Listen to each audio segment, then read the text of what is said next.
क्या है। पहले तो अपने जानवर को वो समझने की कोशिश करें कि उनका जानवर उनसे क्या बात करना चाह रहा है, और साले से शुरू करें, और दूसरा इतना डालें कि वो 1 घंटे के अंदर अंदर उसको ख़त्म कर लो। ठीक है ना, चरना साफ हो जाए। उसके बाद आप उसको 2 घंटे तक लेके जाएं, लेकिन 2 घंटे से आगे ना हो। 2 घंटे के बाद उसके सामने जो भी चारा पड़ा हुआ आप उठा लें, और उसके बाद आप एक चारे की मियाद को मुकर्रर कर लें कि भाई हमने इतना चारा इसके डालना है। माशाल्लाह बेहतरीन खुराक है, इसमें सब की सब प्रोटीन भी हैगी।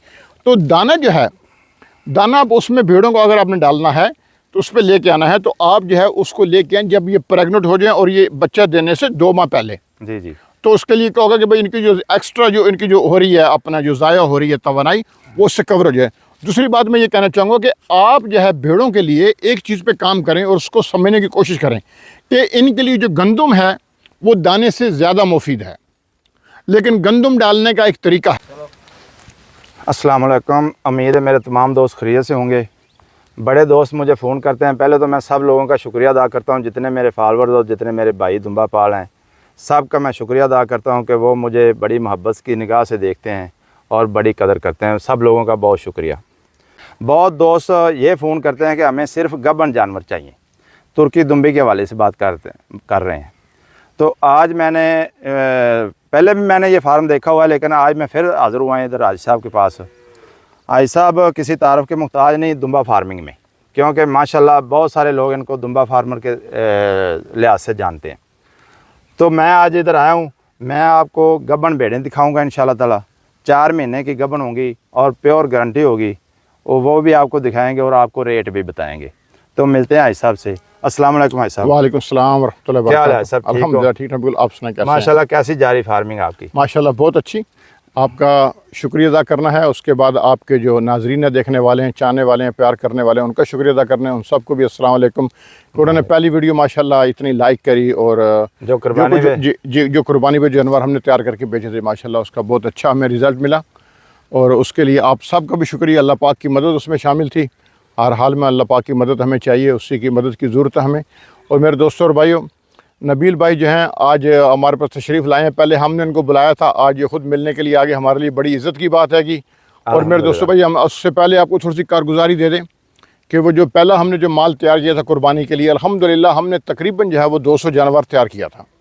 और उसमें जो है कुछ जानवर जो है हमारा इस वीडियो की बसात से ऑनलाइन हमारा चला गया 25%, 25% कह लें। बाकी जो 75% था वो हमारा यहाँ पर हमारा लोकल मार्केट में माशाल्लाह सेल हुआ, और हमें उसका बहुत अच्छा रिस्पांस आया। दोस्तों उसके बाद जो है आप लोग तकरीबन आप लोगों का हमें फ़ोन कॉल आती रही, और अभी तक आ रही हैं, बल्कि कल तक भी आ रही थी कि भाई अब हमें बच्चे चाहिए और हमें जो है वो बेड़ें चाहिए बच्चों वाली। तो जी। और उसके लिए जो अल्हम्दुलिल्लाह नबील भाई तशरीफ़ ले आए, तो वो कहते हैं दिल को दिल से राह होती है कि। तो आगे हम नबील भाई से बात कर रहे हैं, अपने आने का मकसद बयान करें। बस मकसद हमारा यही है कि बहुत सारे दोस्त इस इलाके से, ये इलाके का मैं तारफ़ करवा दूँ, ये दीना है और जेलम तहसील है। नहीं, ज़िला जेलम, तहसील दीना। तहसील दीना है। तो यहाँ पे फार्म है, पता एग्जैक्ट बता दें जी। आप जब आएंगे दीने में आएंगे तो आपको वहाँ पर थाना सदर दीना है, वहाँ से जो है रोड जाता है मोटा गरबी की तरफ, वो आप किसी से पूछ सकते हैं। उसके बाद जो नेक्स्ट जो गांव है वो हमारा है टोक बडाल। तो वहाँ पर आप किसी से भी पूछ सकते हैं, आप मोटा गरबी से भी किसी से पूछ सकते हैं आप आके। लेकिन मेन है कि आपने दीने में आके थाना सदर के पास, वहाँ से आप किसी से भी पूछ लीजिए। हाजी साहब पहले बहुत सारे लोग गिला करते हैं कि हाजी साहब बोलने लगते हैं तो आप बीच में बात कर लेते हैं। तो ये आपको कैसा लगा फार्मिंग करके? बेशक आपने हमारे कहने पे शुरू किया, तो आपका कैसा तजर्बा है? अल्हम्दुलिल्लाह बहुत मज़ा आया, और बहुत हम इंजॉय कर रहे हैं। अभी भी हम इंजॉय कर रहे हैं इस काम को। देखें सबसे बड़ी बात यह है कि बड़ा ही मस्कीन जानवर है, बड़ा ही मस्कीन जानवर है। अब हमें इसको जो है इसकी परवरिश के लिए हमें इतने बंदे नहीं रखने पड़ते, मुलाजिम नहीं रखने पड़ते। इसको हमने सैलेज पे और जो है वो चरागाह पे रखा हुआ है। ये हमारी चरागाह है जो आपको नज़र आ रही है ये सारी। तो इसमें जो है ये खुद ही चर के आते हैं, और सुबह भी इनको सैलेज, शाम को इनको सैलेज। और जो बेड़े हैं मेरी, आप माशाल्लाह देख लें, इनके बीच में जो ब्रीडर है आप उनको वो भी दिखा दें थोड़ा सा, जो ब्रीडर को, क्योंकि ब्रीडर का जो ख़ास काम होता है नस्ल कशी के लिए। जी। तो अल्हम्दुलिल्लाह जो जितनी भी मेरी भेड़ें हैं ये आपको तकरीबन जो है ये 4 माह तक जो है ये प्रेग्नेंट हैंगी, और इसकी जो है इंशाल्लाह हम गारंटी देंगे। आज साहब आपने बकरियों का भी तजर्बा किया जी जी दुम्बा फार्मिंग से पहले, तो अब आप दुम्बा फार्मिंग कर रहे हैं, इन दोनों में आपने क्या फ़र्क पाया? ज़मीन आसमान का फ़र्क है। देखिए मैं ये नहीं कहूँगा थोड़ा सा फ़र्क है, मैं कहता हूँ कि ज़मीन आसमान का फ़र्क है। ये जो काम है ये भेड़ों वाला, ये बिल्कुल हेडेक फ्री है, यानी कि इसमें आपको कोई स्ट्रेस नहीं, कोई टेंशन नहीं हैगी। बकरी के मामले में जो आपको स्ट्रेस और टेंशन है वो बहुत तवज्जो मांगती हैगी। लेकिन जो आदमी कहता है कि भाई मेरे पास सब्र भी बहुत है, पेशेंट भी बहुत है और मैं जो हाई तरह की ड्यूटी दे सकता हूँ, तो फिर वो मैं कहता हूँ कि वो बकरियों की तरफ जाए। हाँ जी। लेकिन अगर कोई आदमी कहता है कि नहीं भाई मेरे पास इतना टाइम नहीं है, मैं टेंशन फ्री रहना चाहता है और कहता है कि आसानी से काम हो जाए, तो उसके लिए भेड़ें। लेकिन मैं एक बात आपसे कहना चाहता हूँ जी जी, फार्मर हजरात से, देखें मुझे जो है नए फार्मर से वास्ता पड़ता रहा है। अभी तकरीबन इस माह की बात हैगी कि मुझे एक फार्मर की कॉल आई लाहौर से। जी जी, अब वो जो है वो नौशेरा मंडी से, ये पेशावर की साइड से वो जो है वो दुम्बे और दुम्बियाँ लेके आए। जी जी, वो कहने लगे जी हमारे 2 दुम्बे जो हैं वो ऑलरेडी ज़बा हो चुके हैं, जी जी, वो हमारे ऑलरेडी ज़बा हो चुके हैंगे, तो अब आप बताएं बाकी दुम्बे मेरे बीमार हैंगे। तो मेरा उनसे सवाल ये था, भाई मेरे कि तुम इतने 10 जानवर लेके आए हो माशाल्लाह ख़र्चा करके, और उसके बाद तुम सरहद तक सफ़र किया तुमने, तो उसका मतलब आपको शौक़ है, लेकिन आपने दुम्बा लाने से पहले क्या उसकी थोड़ी सी स्टडी करी, अवेयरनेस हासिल करना थी। अवेयरनेस हासिल करना चाहिए थी आपको कि भाई इसमें कौन सी मुश्किलात हमें आएंगी। तो मेरे दोस्तों भाइयों, अगेन देखें एक बात आप ज़रूर याद रखें कि फार्मर जो है वो जब कोई भी काम, कोई फार्मर नहीं कोई भी आदमी कोई काम करना चाहिए, तो सबसे पहले उस काम का जो है ना बेसिक वो देख ले। फार्मिंग में बेसिक क्या आएगा, ख़ास तौर पर बकरी फार्मिंग में, दुम्बा फार्मिंग में, इसकी बेसिक ये आएगी कि भाई इसको कौन कौन सी बीमारियाँ आएंगी, ये इसकी बेसिक है। जी जी, तो आपको सबसे पहले इसकी अवेयरनेस ज़रूर होनी चाहिए। और दूसरा एक मुखलसाना मशवरा कि आप जिस इलाके में रह रहे हैं, ख़ास तौर पर अगर आप गांव देहात के रहने वाले हैं, तो आपने जो वहाँ पर जो सरकारी डॉक्टर हैगा उससे आपने दोस्ती और ताल्लुकात ज़रूर बनाने हैं। आपने उनके साथ एक पर्सनल अटैचमेंट करनी है, राब्ता रखना है, आपने उसके साथ पर्सनल अटैचमेंट करनी है, उनके साथ आपने कन्वर्सेशन करनी हैगी। और उसके बाद आप कोशिश करें कि आप उनको महीने में अगर 2 मरतबा नहीं बुला सकते तो 1 मरतबा आप उनको ज़रूर बुलाएं अपने फार्म में, उनकी दावत करें, विजिट करवाएं। जी जी। और दूसरा, वैसे भी जब 2 मुसलमान एक दूसरे से मिलते हैं अल्लाह की रज़ा के लिए, तो अल्लाह पाक उनका बिछड़ने से पहले उनके गुनाह माफ़ फरमा देते हैं। और मेरे दोस्तों भाइयों, इवन कि ये कारोबार है, लेकिन आपकी नीयत ये हो कि ये मैं अल्लाह की मखलूक के लिए माल तैयार कर रहा हूँ, इसका जितना भी फ़ायदा वो अल्लाह की मखलूक को पहुँचे, तो इसलिए आपका इस काम के सिलसिले में जिससे भी मिलना होगा वो भी इबादत में शामिल होगा। दूसरा मेरे दोस्तों और भाइयों, कि एक हमारी बड़ी खुशनसीबी है कि हमें एक मुखलिस साथी मिल गया। देखो भाई, मेरी दाढ़ी सफ़ेद हो गई, बाल मेरे सफ़ेद हो गए, इस मुल्क में रहते हुए उस मुल्क से प्यार है जुनून की हद तक है। इसलिए देखें, मैं वहाँ की अमेरिका की आराइश को छोड़कर यहाँ पर आया। नबील बने मुझसे एक रात को सवाल पूछा कि भाई आप जब वहाँ पर जाते होंगे तो आपका दिल तो वापस आने को नहीं चाहता होगा, लेकिन उनको मैंने कहा जी देखें, खुदा की कसम कि अमेरिका के अंदर या प्रदेश क्या लें आप, कि एक एक पल जो है वो मेरा वो कांटों के ऊपर जैसे खड़ा हूँ मैं, जैसे कि मैं कोयलों के ऊपर सोया हुआ हूँ। मैंने कहा जैसे ही इस धरती में मैं उतरता हूँ, जहाज़ मेरा लैंड करता है, मुझे एक सुकून मिल जाता है। मेरे दोस्तों भाई, इस धरती से हमें प्यार है, लेकिन यहाँ पर क्या है कि हमें मुखलिस साथियों की कमी है। तो अगर हमें मुखलिस साथी मिल जाएं तो मेरे दोस्तों भाइयों, इससे बड़ी हमारी खुशनसीबी कोई नहीं है। और मैं समझता हूँ अल्लाह पाक ने मेरे ऊपर ये एहसान फरमाया कि मुझे नबील भाई जैसा एक अच्छा दोस्त, मैं फ़ख्र से कहूँगा दोस्त, और मैं इसको अपने लिए इज़्ज़त समझता हूँ, उनको दोस्त कहते हुए। मेरे दोस्तों भाइयों, मैं इनके पास भी गया, इनका सेटअप भी देखा, इनके घर में भी मैं गया, इनके साथ फिर मुझे सफ़र करने का इत्तेफाक हुआ, इनके साथ बिज़नेस करने का इत्तेफाक हुआ। मेरे दोस्तों भाइयों, ये सुन्नत भी है कि आप सल्लल्लाहु अलैहि वसल्लम ने फरमाया कि किसी बंदे की तारीफ़ करनी हो तो पहले ये देखो कि तुमने उसके साथ सफ़र किया है, कि उसके साथ कोई बिज़नेस किया है। तो मेरे दोस्तों, मुझे दोनों चीज़ें करने का इत्तेफाक हुआ। तो मेरे दोस्तों भाइयों, आप जो भी आपको किसी किस्म का भी भेड़ों के मुतल्लिक और सैलेज के मुतल्लिक आपने को मशवरा लेना है, आप नबील भाई से ज़रूर लें। इनकी खिदमत जो है ये बिला मुआवजा है। मैं एक बात कहना चाहता हूँ यहाँ पर, ये जो आदमी है इसके बारे में आप ये समझ लें कि ये घास से यारी करने वाला है। अगर घोड़ा घास से यारी करेगा तो वो जिएगा कैसे, लेकिन ये वो बंदा है। अल्हम्दुलिल्लाह। इसको मैं बार बार ये कहता हूँ, देखो मेरे भाई, हमारा फ़र्ज़ बनता है कि हम आपका हक ज़रूर अदा करें। अगर हमें किसी बात पे फैसला, अगर हमें किसी बात पे फ़ायदा पहुंच रहा है, ये शर्म नहीं है। देखो, अगर हम मुखलिस आदमी को, अच्छा एक बात आपको मैं यहाँ पर बताऊँ, हम ये बात कहते हैं, कभी मैं किसी महफिल में बैठे हूँ कि अच्छे लोग नहीं मिलते। मैं कहता हूँ अगर अच्छे लोग हमें मिल जाएं तो हमें उनको अच्छा रहने देना चाहिए, हम उनको बेशक। इस्तेमाल ना करें। बेशक। यहाँ पर हम कहते हैं अच्छा वो है जो इस्तेमाल होता रहे। नहीं दोस्तों, ऐसे नहीं। जब अच्छे साथी मिल जाएं तो हमें उनकी कदर करना चाहिए। तो मैं इस बात को मैं एंड पे लाता हूँ, इसलिए कि कहते हैं जो आदमी सामने खड़ा हो उसकी इतनी तारीफ नहीं करनी चाहिए, क्योंकि उस पर शैतान गालिब हो जाता है, क्योंकि तारीफ हर एक को पसंद है। तो मेरे दोस्तों भाइयों, मैं सिर्फ ये कहूँगा, तारीफ अल्लाह की अगर करनी चाहिए। आपको क्वालिटी का माल चाहिए, ख़ास तौर पर सैलेज, आंखें मीच कर आप ले सकते हैं। आगे मैं दूसरी बात कहना चाहूँगा जिसका मुझे खुद एक्सपीरियंस हुआ। सैलेज एक ऐसी चीज़ है, जब ये एक मरतबा तैयार हो गया, आप ये नहीं कह सकते इसमें मिलावट है या ये खालिस है। ये बड़ी अजीब कहानी है दोस्तों।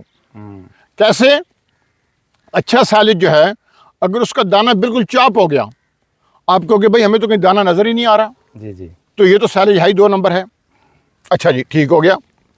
अब एक सैलेज है, उसमें अगले ने बिल्कुल छली निकाल ली है, दाना निकाल लिया।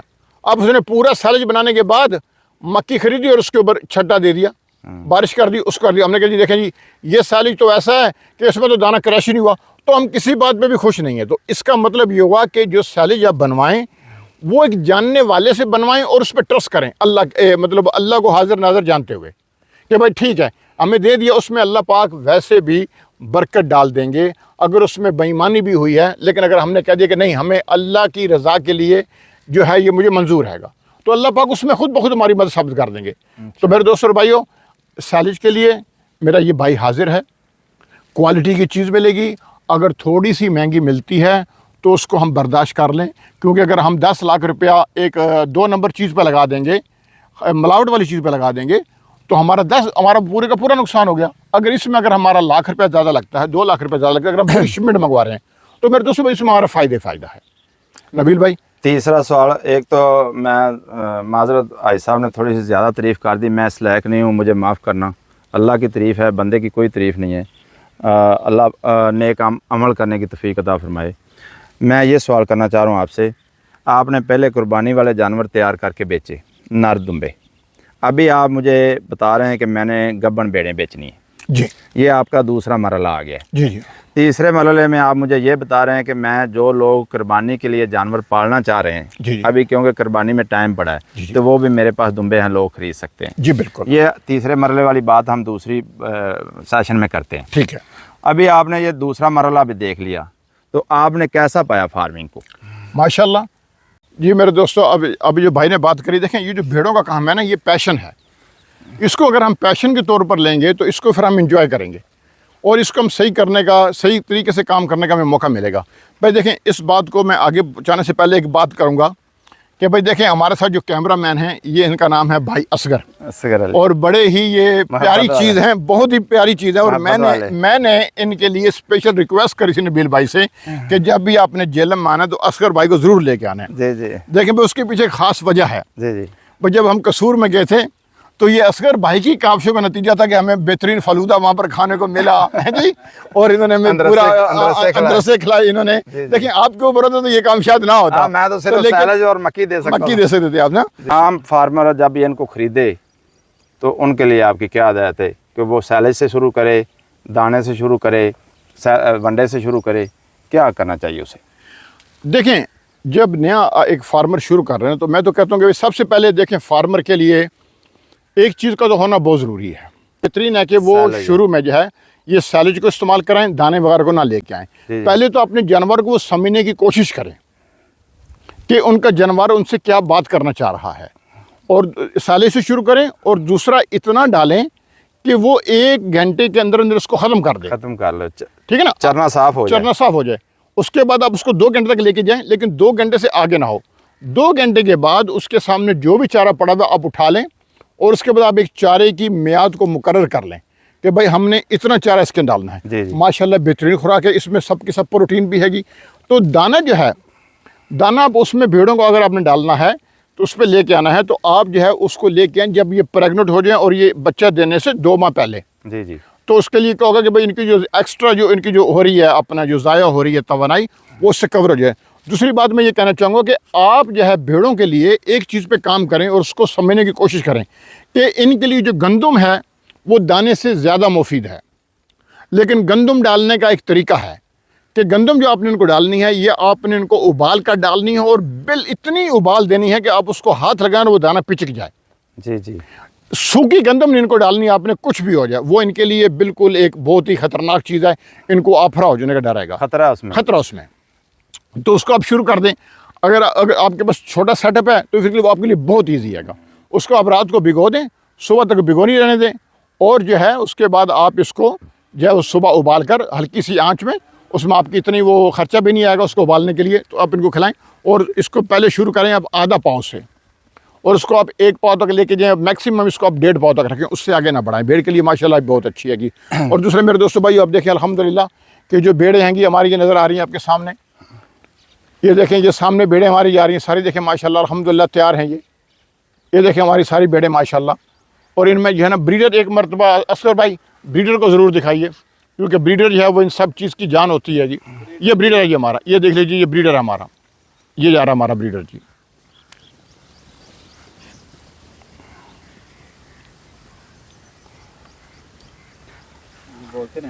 अच्छा, तो ऐसा अब दोस्त, जो सबसे अहम बात है वो रेट की बात होती है।